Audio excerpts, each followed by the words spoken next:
Well, thank you and hello, everyone. I think we're just waiting for us to kick off. Just see some attendees just coming on there. And welcome Colin Cunio, Strata Specialist Lawyers there.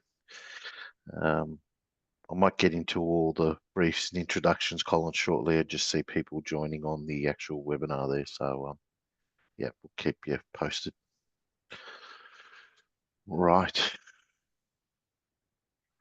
Fantastic. All right, so I think we've got everyone online there.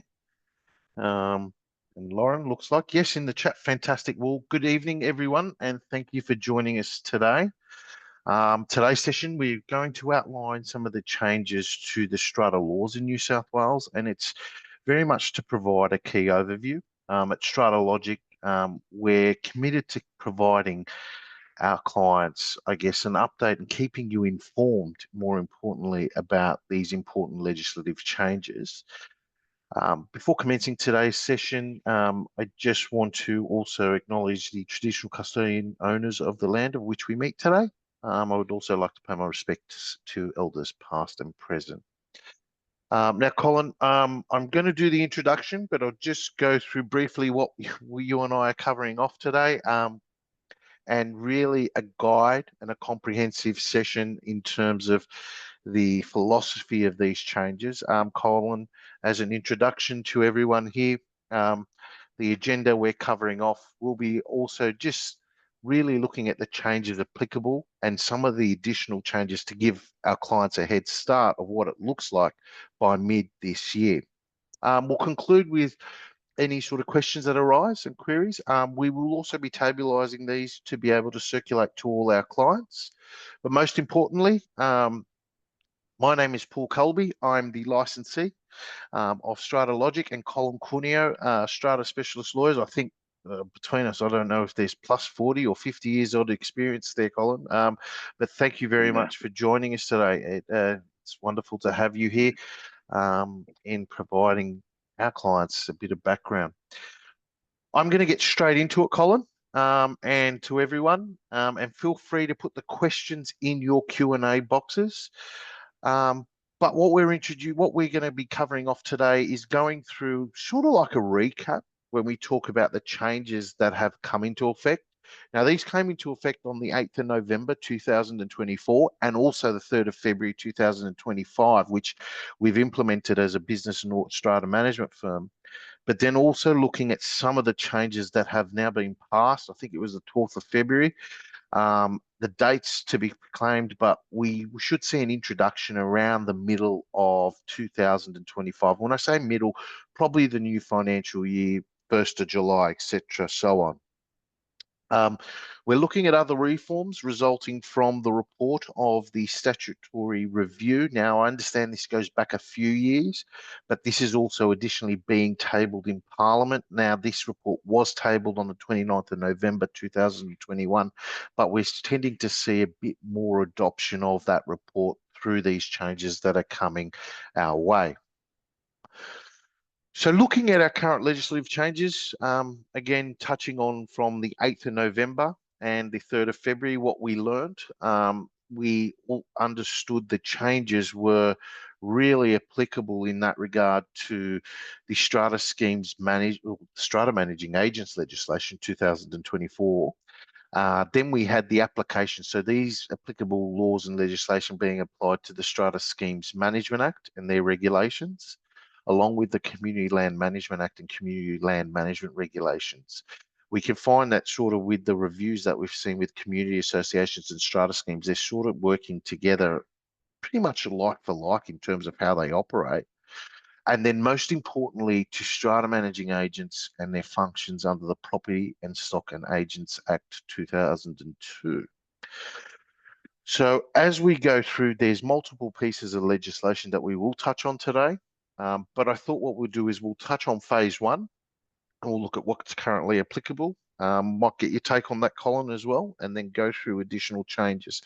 I guess the purpose of today is to give everyone a background as an owner, a committee member, a resident, to really understand what's happened now, what the changes you will see, and what it looks like within the next sort of 4 to 6 months, really.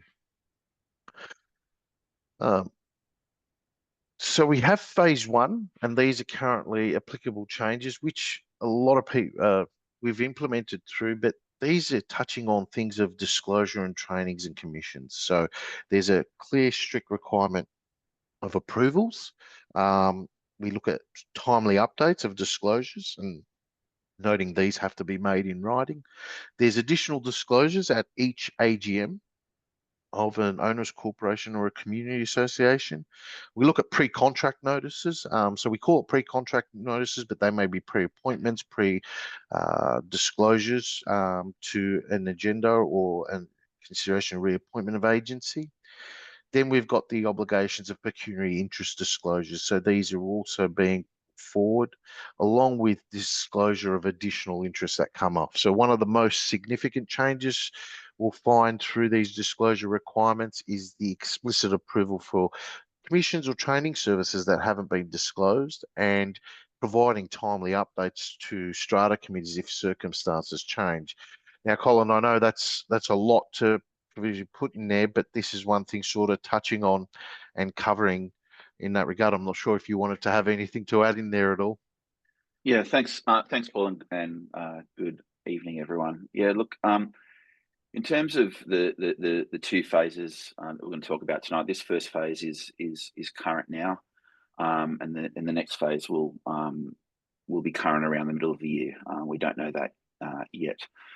This first phase, to sum it up into a short phrase, it really is all about manager disclosure. And again, it's probably a response to what some may have heard in the media about some managers and disclosure. And also, it's a result of a review of the government, a review of the legislation. This is really puts or throws the book at managers, in my view, in terms of requiring to disclose a lot more than they are now in terms of any connection, and that includes expansion of a definition of a connected person, expanding it to building managers as well. But it is quite a serious change in my view, which really throws the book at the manager and increases the fines that are payable by a manager in the event they don't comply with these additional disclosure requirements. So that's really the first phase. That's already current. And the second phase will add on top of that. There'll be other disclosure requirements added in that, and we'll get onto that later this evening, as we will each of these earlier changes. But it really is, there really are quite serious changes, and it's, I think, of quite a lot of benefit to an owners corporation. The more information it has, the better it can operate, in my view. Thank you. Yeah, agreed. And, that comes on to the next topic of insurance and the insurance quote requirements. We look at that in where managers providing at least 3 quotes. Now, managers are obviously having to engage brokers, etc., due to the nature of it, and only a few insurers dealing with clients directly. But the requirements of the quotes, 3 quotes, and where they're not being able to be obtained is made explicitly clear now with these changes. But also breakdowns. So understanding what the policy build-up is. We see all these tax provisions. We see all these cost implications in the ever-increasing space of the insurance, and if they're commissions, broker fees, if they're provisions of fire levies, etc. So these are now having to really be detailed, and especially with the aspect of commissions and broker fees, really aligning them to who they're being paid. The importance of also disclosing if there's any connection. So in anything we do as agents for our clients is disclosing if we have any connections or functionality is really important to make consumer awareness there. So I think there's a definite substantial enhancement in this criteria. And it's important. I think it's very important to our clients and as managing agents to do that. It's wonderful. I mean, I know when last year, mid-year, our Strata Community Association put recommendations forward, we sort of uplifted that too to ensure those requirements were met. But it's very, very much of an interesting manner. Paul, if I could just pop in for a second Yes. to say, look, in terms of the changes, I agree with everything you've said. And there's a requirement for 3 quotes now. This just ensures that there's some competition or some at least there's some market forces that determine what a price of insurance will be. And the rest of it is really, in terms of the quote breaking, it really is showing, it's really to show owners exactly where every dollar of their insurance money is going. That's not entirely clear at the moment. And obviously there's been some media on it with some other strata firms, but those changes are aimed at that. Now, there's been a question raised that if an owner's corporation arranges its own insurance, does it need at least 2 quotes and can it approve insurance renewal at an informal meeting? So the requirement is you need 3, so not 2. But sorry, I'll withdraw that. You've said the owner's corporation arranges its own insurance. No, if an owner's corporation Yeah. arranges its own insurance, it will be able to choose who it wants. The idea here, and the purpose of this change in legislation is usually managers arrange this, and to put a further requirement of disclosure on managers, so that the end client, the owners, know exactly what they're getting to. So to answer your question, if it arranges its insurance itself, it just needs at least 2 quotes, I think, is what the law is for any service over about an amount, and then it can approve its insurance in an informal meeting. Well, look, in my lawyer world, there's no really such thing as an informal meeting. You can have meetings and you can ratify decisions later, or you have formal meetings. And in any event, it's a requirement at each annual general meeting to have a motion on about insurance, and that's when usually that happens. And an owner's corporation must have an annual general meeting at least once each financial year. Yeah. And I think that motion that we talk about, the AGM, will touch base, but that's where we talk about the reports by the strata manager, now including the aspects of commissions, if it's commissions, training services, disclosure and connections has been more expanded to encapsulate all of that as well. That's correct. Now, we've got some other changes. We've got some provisions of voting restrictions when we look at preventing building managers or strata managers voting by proxy or motions about their commissions or training. And then we look at the definitions of connected persons. That's been expanded. And then we have owners corporations being able to have the tribunal or NCAT recover any undisclosed amounts, penalties for non-compliance. Now, these sort of things I always thought were in power. I'd never sort of authorised any of our strata managers to carry any proxy to be, in fact, in this regard. But then, it's really made clear. It's expanded a definition of connected person as well. So, and, really applied the tribunal orders and stricter penalties in that respect when we look at the bigger picture in that regard. Yeah, so look, I mean, penalties have essentially doubled, and there's a lot more. Whether the government enforces it, it's not really to be enforced by owners corporations. The government, the Department of Fair Trading, will go and enforce it, but they've got a hell of a lot more powers, and most of them to come in the second phase in the middle of the year. But in terms of penalties, it's all on the managers, and if they don't provide proper disclosure, I mean, it even goes so far as owners corporations being able to terminate a strata manager or building manager's agreement if the manager doesn't comply with law. It's quite serious. Obviously, the expansion of a connected person and the voting restrictions, those just expand the current definitions, which are quite thorough. But again, it's only of benefit to the owners corporation because it requires more disclosure about any connected persons. And just touching on the last one, we had a question online: can a strata committee be involved in the choice of broker and or the insurance companies? Asked to quote, by all means, you have a freedom of choice in that regard. It's very important to understand that remains in that regard. It's definitely something in place that you're able to do. And so going on to the next point, there's the things with a key point of protecting against unfair contracts. Consumer laws can really come into place here in regard to unfair contracts now being applicable to strata agency agreements, which is good to see in that regard.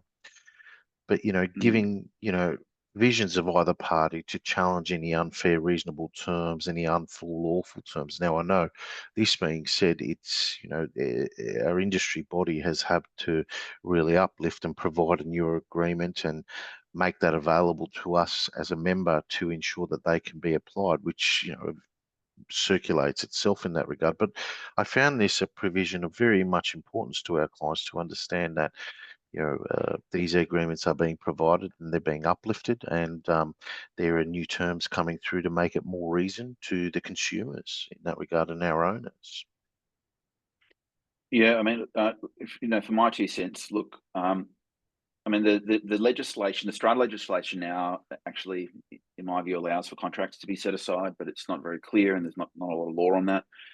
What this does, and again, this is a change that's we're talking about phase 2 now, so these are the changes that are going to happen from the middle of the year. We don't know the date yet, but essentially what it does is align, the law with the federal consumer law, which is a lot more thorough, gives a lot more remedies.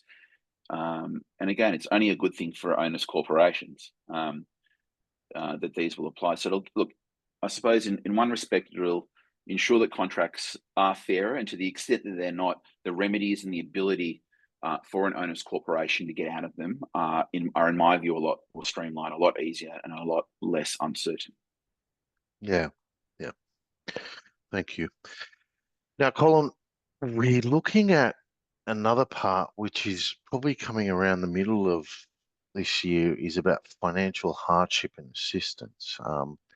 There's new information that's coming around, but the reforms include important measures to assist owners experiencing financial hardship, and levy notices having to include information about financial assistance or resources, what we call payment plans, and committees having the expanded power to authorise payment plans, and notice periods really being extended for debt collection from that 21-day clause to 30-day clause. Now, I know we sort of work on a 31-day provision to play safe in that regard, but when we look at this, we're looking at strata levy notices containing a bit more details, i.e. contact details for a national debt helpline, allowing owners corporations to appoint their committees to approve payment plans, but more support in this regard. And the one thing is knowing about when they enter into a payment plan that they can only refuse it on a reasonable basis. And these are aspects which are really come into play because we talk about cost of living, etc. here, and this has really taken a real one-stop on strata schemes, owners, corporations, and community associations to combat that. Would you say, or what's your take on that? Yeah, look, it's I think it's a bit of a mix of a reason why it came on. I mean, obviously the economy is not as good now as it was before, but also there's been there's been, when the government did the review, there were a lot of complaints about owners corporations recovering money and not giving an opportunity for lot owners to try to pay, and a lot of owners corporations going straight to legal after one reminder letter, and then the thousands of dollars pile up with lawyers. So look, this essentially puts in, I'm speaking very generally, but essentially puts in a roadblock to an owners corporation running off to court, and that is payment plans. What these changes do forces owners corporations to either offer a payment plan or reasonably consider a payment plan proposed by a lot owner. And why it forces owners corporations into doing this, because if, for example, an owners corporation doesn't provide or offer a payment plan to an owner, whilst they can sue the owner for the outstanding levies and interest, they can't sue to recover their expenses. So in a roundabout way, the government, the legislature have just said to all owners corporations, have a crack at having a payment plan. If it's not complied with, you can go to court, and if it's complied with, that's great. That's one less matter in the court, or one less bit of litigation. So these sort of things are double-edged swords. It's great for owners, and obviously there are people in financial hardship. On the other end of the scale, you've got owners corporations which need money to pay bills. They're not it's not an investment company. It's an owners corporation. So there will be problems with this. For instance, with payment plans with money that needs to come in, owners corporations may have to borrow. But you just have to cross that bridge, each owners corporation, when they get to it. The key takeaway from this is payment plans. If you're an owners corporation, think about what you're prepared to offer generally, but then also whenever a payment plan is proposed, consider on a case-by-case basis, or if there are outstanding levies, take the front foot, say there've been outstanding levies, we're proposing this payment plan, and that way, the owners corporations have ticked off that box. In the event the owner disappears, goes quiet, or just doesn't pay, then the owners corporation can recover that money as quickly as possible through other legal means. And noting that, Colin, I think, there's going to be a lot more forecasting that we're going to have to do for our clients and for owners, corporations and associations in this regard to understand is, can they afford to offer payment plans? Because if I recall in one of these provisions that there is a provision where you can't charge interest on a payment plan as well. So these aspects, I'm not sure if that's been confirmed as yet, but the one of importance there is to note, look, you've got to be really careful in terms of how you set a budget and projecting your costs as an owners corporation. You're basically managing aged arrears and debtors in that regard, creditors so much. The other thing to note, part of this is obviously the notification that needs to be provided in financial plan hardships, which is very important. So again, we'll probably get as we get to the more known scenario, I think there will be a session probably coming up, closer to the mid to end of June, that will run through our owners on some of the new processes and procedures that they'll see us introduce to make our clients are compliant with the provisions of this new legislation as well and functionality. I like this one. I think this one's great about professional service uplift, regular reporting. I think we look at it, the Strata managing agent having to report every 6 months. And while building managers now must explicitly act in the best interest of their owners' corporations, and if they're not, the owners corporation or association can apply to tribunal to terminate contracts. So I think one of these things that we're really starting to see is a bit more accountability from the aspect of the caretaker building manager doing what they're actually doing there, and Strata managing agents making sure of that, but also Strata managing agents communicating that to the owners, not just annually, but every 6 months. So, do we see a forefront of 6 monthly meetings being mandatory to communicate this, or is it a circular that's getting issued? What do you think? I mean, this hasn't really been detailed, but I'd be curious to get your thoughts on that. Sure. Look, I think I don't think it's necessary to hold a meeting for that. And just to expand on what you said before, a strata manager must record all the exercise of their functions, and every 12 months, it's essentially shortened to half. In my experience with Jamison's, you guys comply with it. Most managers don't. Well, And this if is there's for our logic compliance, scenario, in that Strata logic yeah, scenario, sorry, clients well, in, yeah, so the we group, do well, yeah. sorry, with the C&G group, but it's you guys have, it's just putting more pressure on you as strata managers to really comply with that provision. And look, all that will be is essentially a spreadsheet, which will have a date, what function was exercised, and any notes or the manner in which it was done. That can be sent from the strata manager to the secretary and all owners every 6 months. If owners want to have a meeting about it, that's a matter between Strata Logic and their owners corporation clients.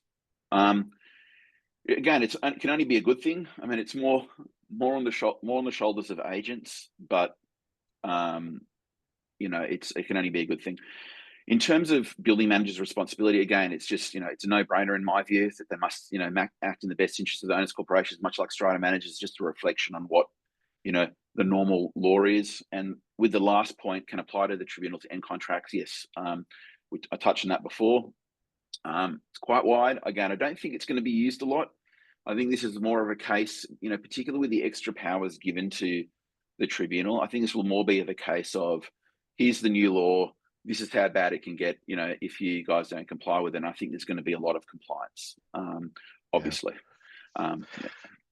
And then off the bat of compliance, I mean, we've then got this provision of, not only for agents, but there's committee governance as this regard. So, now we're looking at aspects where the committee, has an obligation in terms of not being able to restrict any building works if they're affecting the safety or the amenity.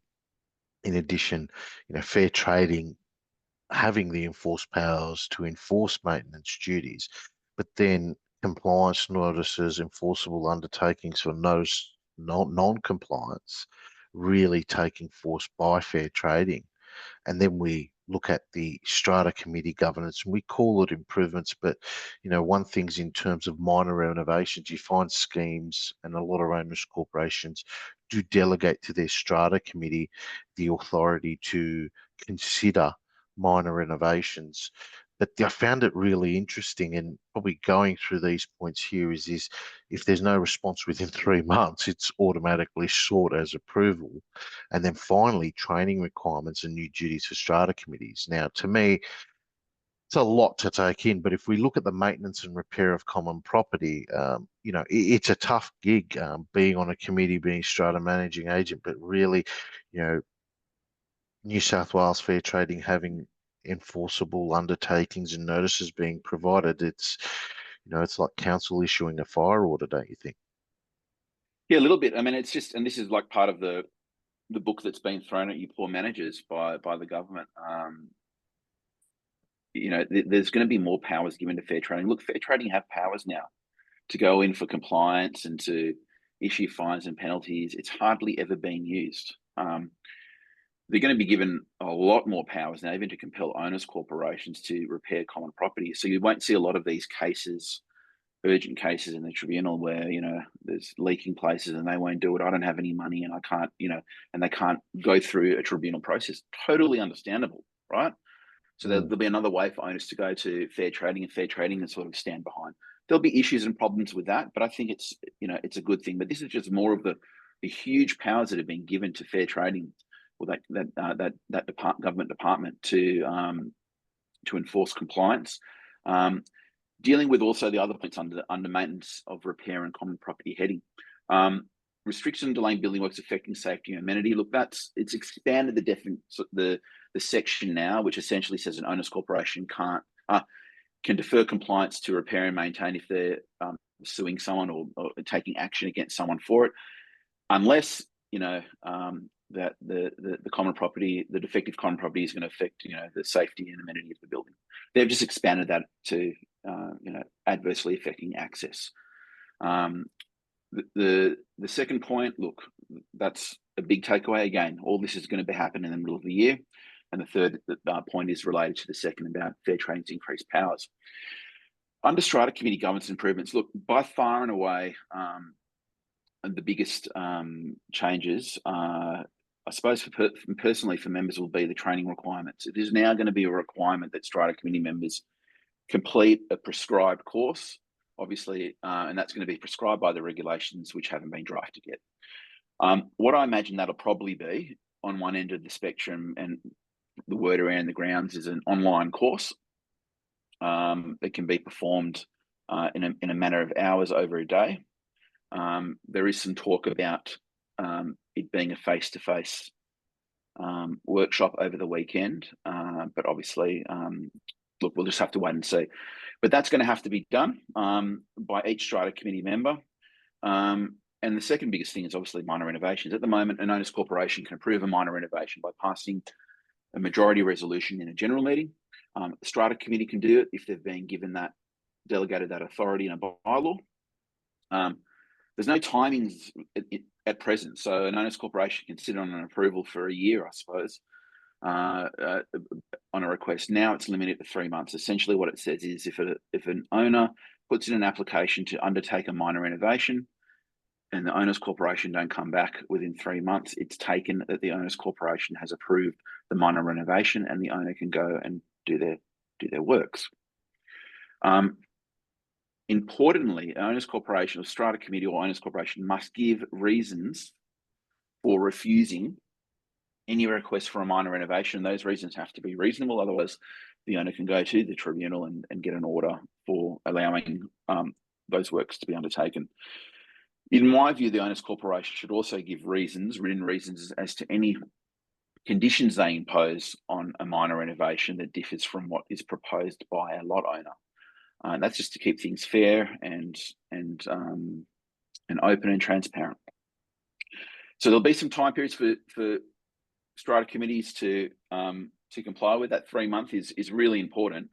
And don't forget, look, it's the word is minor renovations, but this can include putting down hard flooring where carpets existed, okay, or putting in air conditioning. But really, it's we're hard flooring. That's a minor renovation. So very important timelines, and again, more work for committees and at the end of the day, managers to do. Yeah.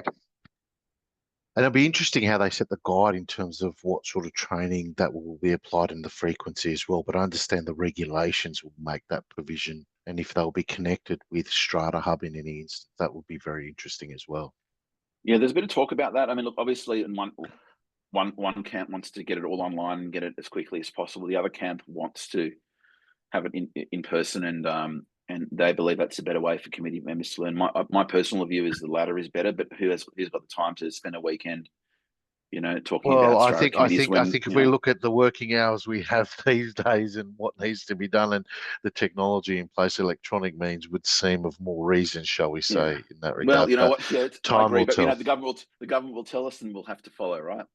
Oh, well, that's exactly right. Yes, yes.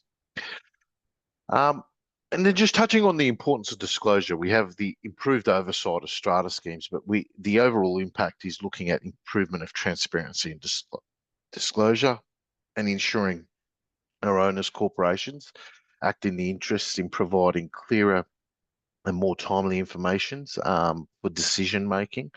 And there's a lot of provisions here in talking about, hey, we need, to ensure that acting in our best interests. I think with all this backlog of media, etc., which I think is it's wonderful to understand that it's now in place. Which I always thought it was, but nevertheless, in understanding that, so that's really important in that regard when we look at it.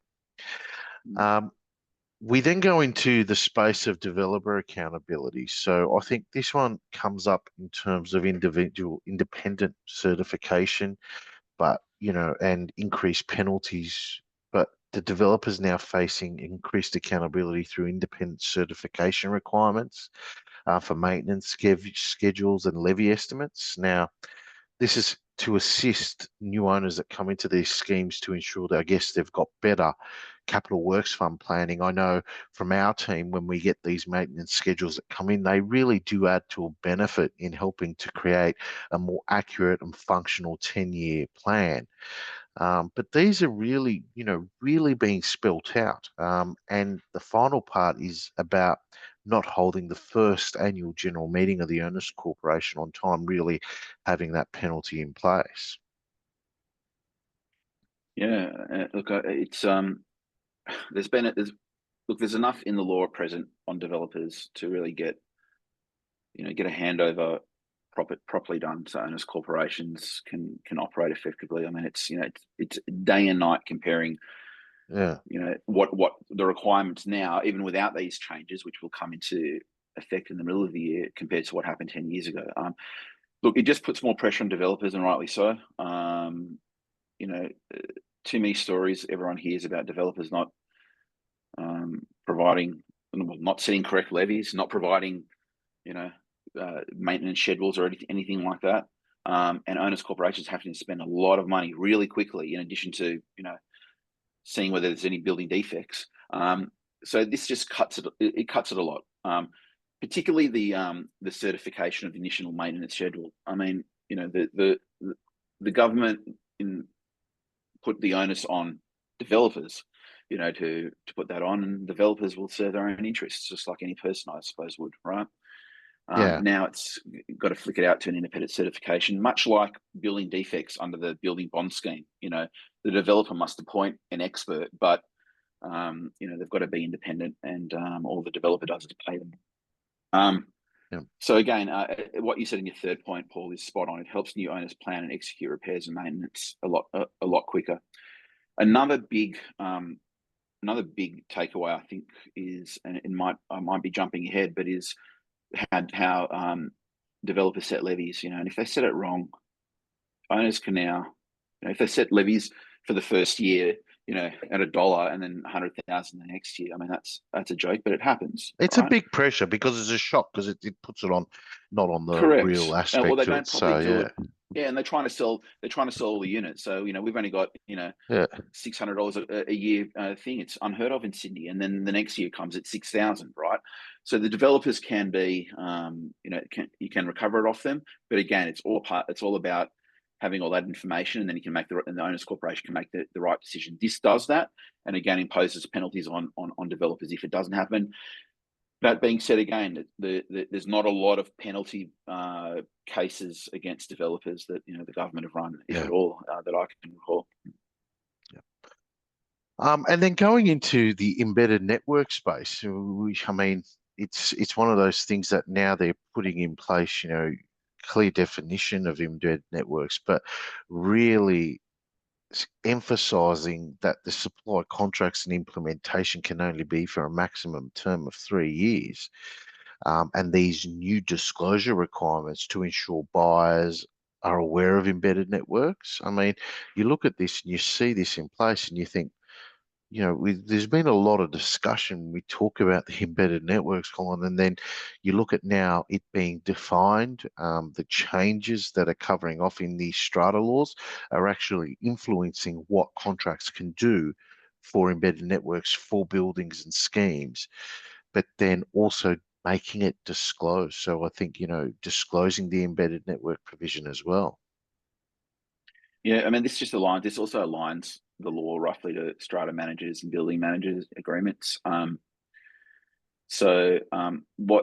this is a reaction to again is developers entering into embedded network agreements with providers, and owners corporations coming to existence and being locked into these agreements for 10, 20 plus years. Yeah, Um, and not being able to do anything about it, or not being able to do anything about it without spending a ton of money on lawyers for a result that no lawyer yeah, can guarantee. So what this does is essentially limit it now. So it removes owners having a 35-year embedded network agreement that they don't know about, and it limits it, it caps it. And again, what I think it'll force owners corporations and embedded network companies to renegotiate their contracts, if for yeah. nothing else, to make it fairer. And obviously, there'll be more competition that should drive prices down, in my view.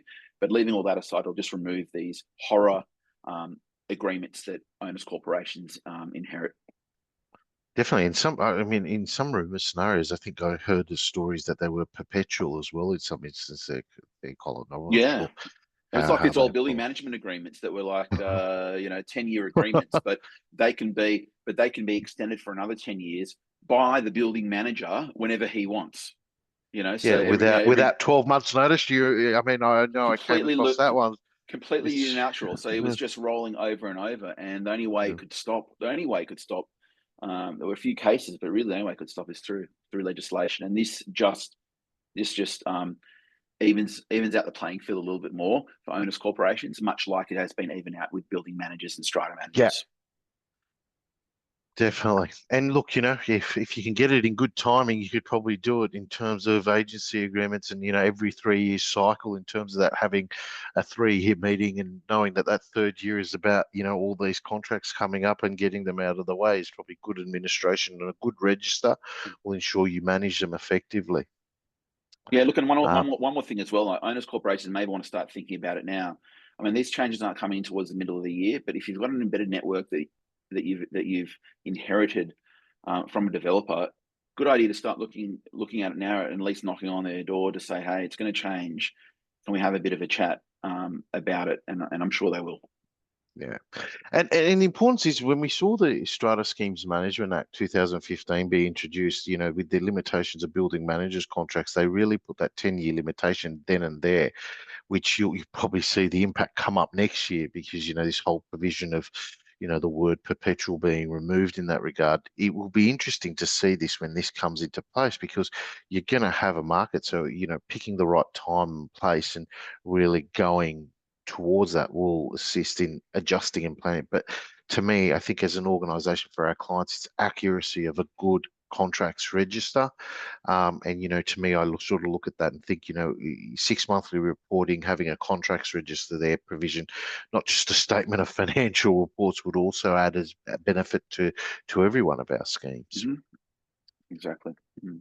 Now, sustainability and accessibility. So we're sort of talking about the cost of living. We then go into contracts and we look at all that. But one of the big points, sustainability and accessibility. Now, it's probably in line with broader environmental and inclusivity goals, sorry. But these changes that are coming in, there's preventions of, sustainability infrastructure being impacted by the appearance of lot bylaws, except where their heritage listed, understandably. But where you want to put solar panels on the roof, an owners corporation or association can't say, "Hey, sorry, guess what? The appearance of the lot above the bylaw applies, and let's create a bylaw that prohibits this." So I guess there's this key focus to it. Now, correct my understanding on that, but that's really what they're saying here under this new legislation is you can't have a bylaw that prevents sustainability infrastructure due to an appearance. Yeah, that's right. This is essentially lot owners. I want to put solar panels on my roof, and owners corporation is saying, "Hell no, Yeah. it's going to make the building ugly." That's not allowed. Look, there's a clear push by the government for every owners corporations to at least consider turning green, if not turning green. So there's a requirement to consider sustainability, and again, that's a nice word for just environmental. So think lighting, water, saving measures, obviously EV charging, solar, okay, and including hot water. So there's a push. Every owners corporation will have to consider it every year. There's no requirement to do anything, just to consider it, and it'll make it. It's already a lot easier for any owner or owners corporations wanting to install sustainability and accessibility infrastructure. You only need a majority resolution in a general meeting, whereas normally to change the common property, you need a special resolution, which generally is 3/4, 75% for. So, But Colin, in uh, saying that, when you talk about the majority resolution in terms of the bylaw, mm, you're affixing something to common property, the structure, the roof, and a bylaw mm, commonly requires not more than 25%, and to keep it in sort of simple terms for our owners, 75% of or more of the unit entitlement mhm. present voting against that. So you're saying that bylaw is predominantly made by a majority resolution of the votes Yeah. cast? So any owner that wants to propose to install, you know, solar, EV charger, lighting, water saving features that affect the common property, they have to present a bylaw or a motion authorising them to do that, and if they're going to be responsible for that property in the future, a bylaw, and that in order for that bylaw to be made, only a majority of the owners corporation in a general meeting have to approve it. Okay, it's Wow. because that it's a sustainability infrastructure motion, and essentially the government's making it a lot easier for people to install that. Wonderful. Yeah. And then on top of this, in that regard, we're going to see a motion on the AGM agenda to really consider sustainability at each AGM as well. So we're Mm. looking at, hey, let's consider it, but we also will see a budget line item come up for consideration of in your capital works fund of sustainability means, if it's upgrading lighting, solar panels, etc., really in that regard. I found this interesting because, I mean, the whole neighbours rating came in as a discussion with commercial buildings, and there was a hint that, residential buildings would also be applied by that because it was only applied to commercial buildings. But, we're starting to talk in this space and, managers having more knowledge about sustainability provisions and what it means, and it's not just about negotiating an electricity contract anymore and the rates you get. It's No. about really environmental impacts. Can we install solar panels? Is it feasible or not? This is a discussion that needs to be held at each AGM. It's also like, I mean, Paul. This also appears to be like I agree with you in terms of where it's going, the neighbours down the neighbours route, right? But to me, this is a sort of a bit of catch-all legislation. So it's sort of it requires owners corporations to consider sustainability at each AGM, but doesn't require them to undertake any sustainability infrastructure. Why I call it a catch-on is all you need is another piece of legislation or regulation, that will be passed, which says that now every new building must, or every building in the last 10 years must put solar on their roof, right? They'll pass that regulation or law, and this will catch it. This will make Yeah. the effect of this law will be now owners corporations have to consider putting solar on the roof if they're less than 20 years old, for example, right? So look, my view is this. Look, an owners corporation is a company. It's got a budget, it's got expenses, and it gets money from owners. It's got to be run as tightly as possible. If there are cost savings going green, great. And if there aren't, then then it's really a matter for the owners to pay the extra for Yeah. the benefit of saving the environment. Where it changes is with accessibility, and my view on it, which essentially aligns with the law, is that that an owners corporation must provide access to anyone with a disability, or say that someone that's lived in the unit in the scheme for 50 years, and when they lived they were 45 and now they're 95, and they need steps or a lift up there. An owners corporation has to do it. This makes it a lot easier for that kind of infrastructure to be installed. But getting back to my original point, yeah, it's a bit of catch-all legislation. Yeah, you must consider it, but I think the government's got something in its pocket in terms of forcing people to go green in some regards. But there's always they introduced the incentive provisions for vehicle charging, etc., as well in that respect. Yeah, So these are all things that are coming into place. So definitely, if correct. it's a discussion, I think strata managers and I know our strata managers are well equipped in terms of what direction and where they go, and when they introduce these sort of aspects, they are coming into place to give them a bit of structure and organisation as well. It'll be interesting to consider sustainability if once you've done it each year, understanding what the improvements could be as well. So it's a good positive talking point, I think. Yes. By all means. So, Colin, thank you. And look, we're really coming into the place where we talk about commission training. I think I just wanted to sort of touch on this is the commissions and training services, receiving that approval before you receive it. Look, the existing current arrangements for all our clients will remain until they're changed. We do have a firm policy in training services. We've got a splendid HR team that sets up a full year of training in conjunction with myself. And really, we don't accept any training or any permits or anything like that. We do pay for it ourselves overall. And, doing the right thing is really important. And when you do these trainings, making sure that there's an impact to it. But steering from a commissionless world is ideally where we want to where we would head from, and we will be then passing that back on to all our clients of real importance there soon.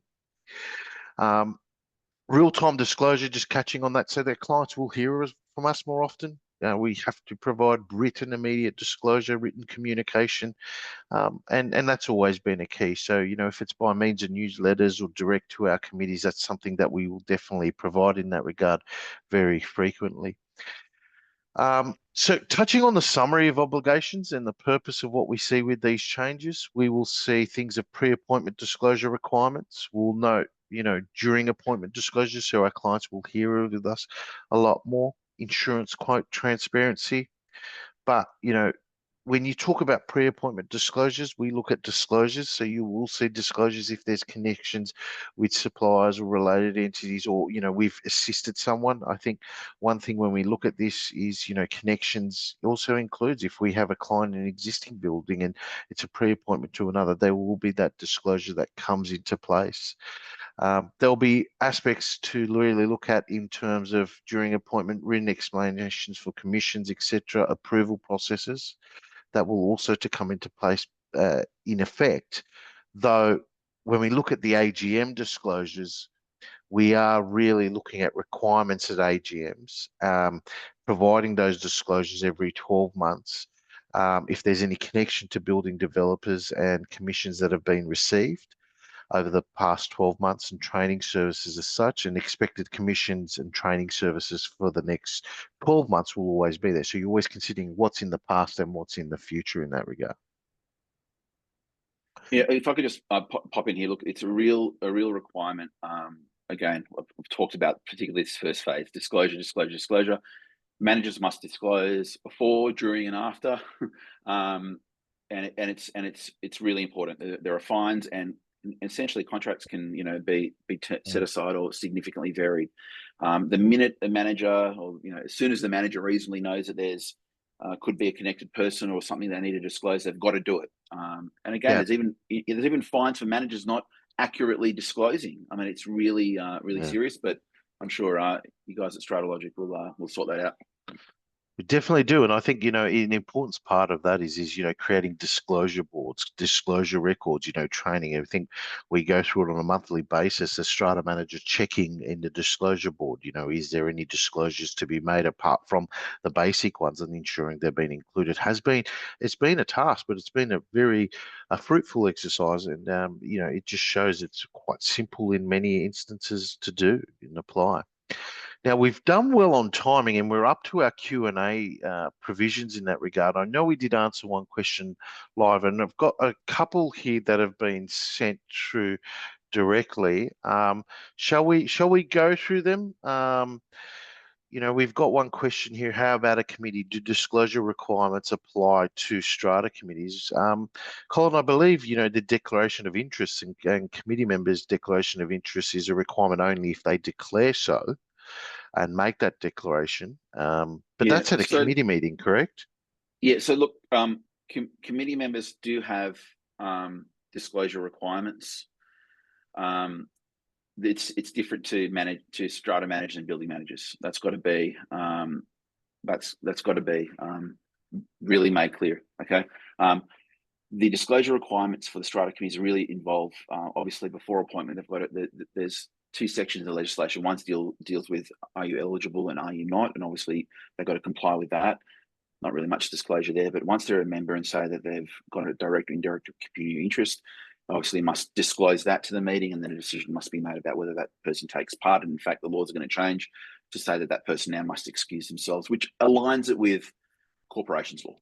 Okay. Yeah. So I think And it's that interesting because it's taking a lot of director approach in that regard when you look at that.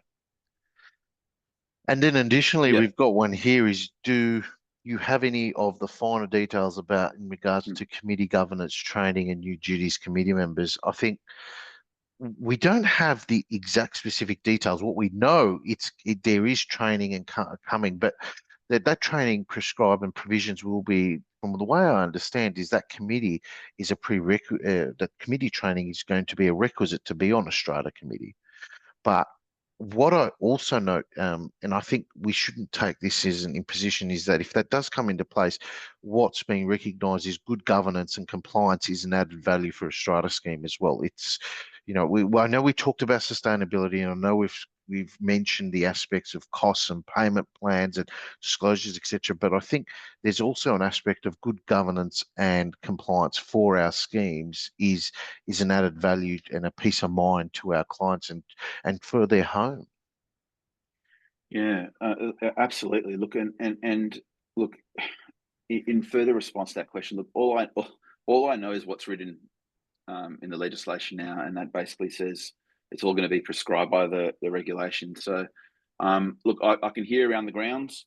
Um, I'm hearing what it will be, but who knows? The minister will decide at the end of the day what it's to be. I wish there was a few more details, but it's just watch this space and wait and see. I think Definitely. And I think Paul, you may even do another webinar after the change in the middle of the year will come into place, and obviously by that stage we'll have the regulations which will set out in quite a lot of detail, I believe, exactly what the yeah, requirements will be on the committee. But having said that, look, if a committee member doesn't do training, then they're no longer a member of the committee. That's what the law says now. So it's going to be quite strict.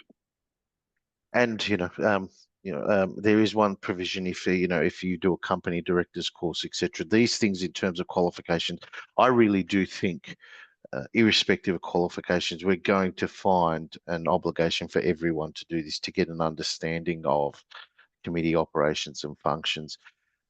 There's an interesting one here, Colin, where they say we've got an owner who's had several repeated payment plans.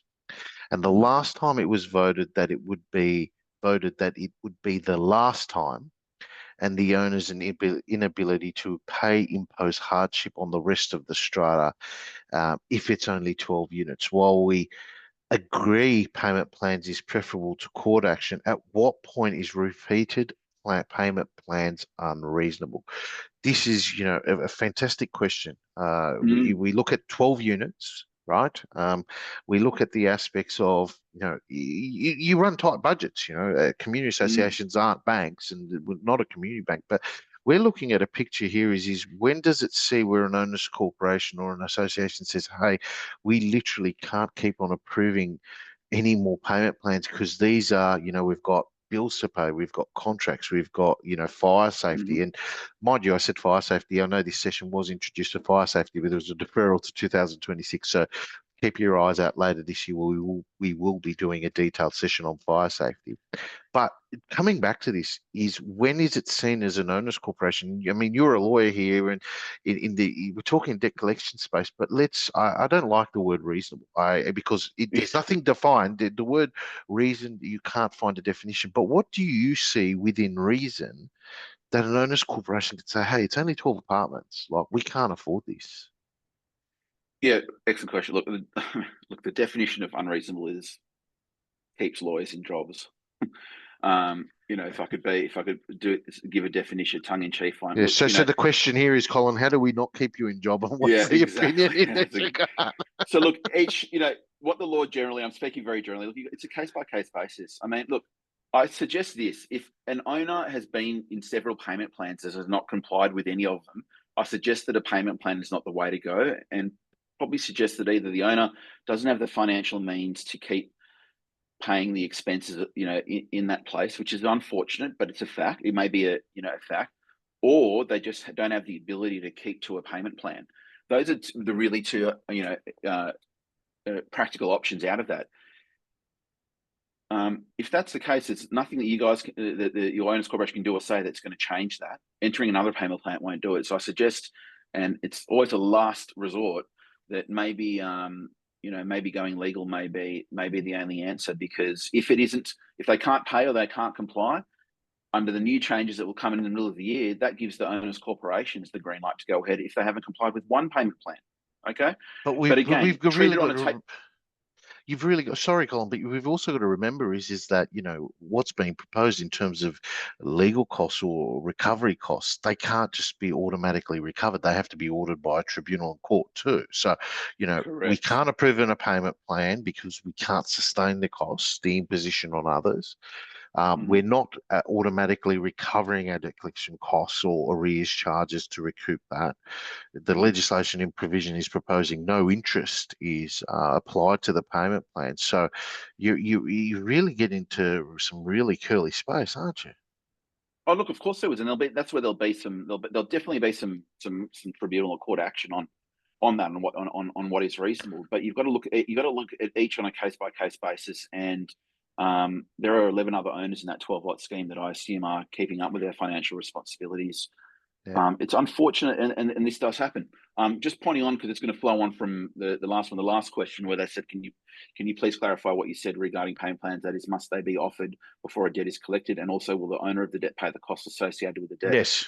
So yeah, so when you say debt collected, that is legal proceedings starting. Yeah, the owners corporation must offer a payment plan if they want to commence proceedings and recover not only levies and interest, but also their expenses. If they don't want to cover their expenses, they just want to cover their levy and interest, they can start it without a payment plan. But it's going to cost you, I mean, unless the levies are hundreds of thousands of dollars, the minute you flick a switch with a lawyer, it's going to cost you a lot of money. So it's really what the law is saying is, yeah, offer a payment plan that's reasonable, that can ensure the thing can be paid within 12 months. Okay. No, the owners corporation can't recover any of expenses, including in a payment plan. It's on the owners corporation's head, right? So there will be additional costs for the owners corporation in managing their debt, where before it used to be put onto a lot owner or put onto a lot statement. That's gone now. The only way you can actually recover is you have to go to court. But again, this is what the government has said, and it falls in the laps of the owners corporations. But managing this, getting on top of it, and again, identifying when owners are in arrears, not by a day, a week, or a month, but a decent amount of levies or a decent amount of money, getting on the front foot, offering that payment plan. So if push comes to shove, we just got to go, yeah, and they got to go legal, they can go legal. And the thing is I just feel as though it's just a hunch here, and I think doing this for so long, these changes are going to come into place and look at how schemes are working and how they're operating, and really procedurally have processes in place as well. So it would be exciting for us and probably to introduce this come mid-June and making sure all our clients are informed. Colin Cunio, thank you very much. Colin Cunio, Strata Thanks, Specialist Paul. Lawyers. Thank you very much attending for this evening. As full disclosure, this is a paid service. It's not a commission or Yeah, training services. that's We've right. engaged your It services as a should be lawyer. exactly right. You'll see in your next AGM notices my name. Thank you. I would like to thank all the owners that attended. And if there's any questions, I believe we do have our email at customercare@stratalogic.com.au. Feel free to send any queries or questions that you may encounter between now and the next webinar. Your attendance has been wonderful, and we really appreciate the questions that have been raised. Wishing everyone a pleasant evening. Thank you. Thanks, guys. See you guys. Cheers, guys. Thank you.